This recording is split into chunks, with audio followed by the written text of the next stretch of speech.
Israel Iran সংঘাতে যুক্তরাষ্ট্রের যুদ্ধবিরতির প্রস্তাবে তেহরানকে রাজি করাতে মধ্যস্থতা করেছে কাতারের প্রধানমন্ত্রী শেখ মোহাম্মদ বিন আব্দুল রহমান আল থানি। নাম প্রকাশে অনিচ্ছুক এক মার্কিন কর্মকর্তার বরাতে এমনটি জানিয়েছে বার্তা সংস্থা রয়টার্স।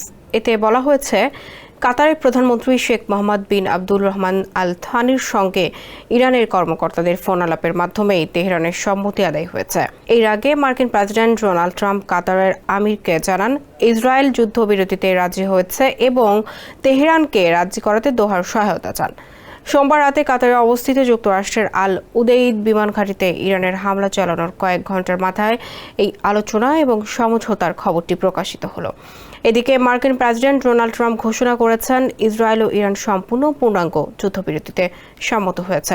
ওয়ালটন আবারও মিলিয়নিয়ার অফারে ওয়ালটন ফ্রিজ কিনে আপনিও হয়ে যেতে পারেন মিলিয়নিয়ার।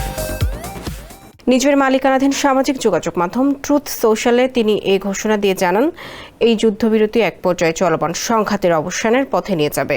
তবে এখন পর্যন্ত ইসরায়েল বা ইরানের পক্ষ থেকে যুদ্ধবিরতির বিষয়ে কোনো বক্তব্য পাওয়া যায়নি।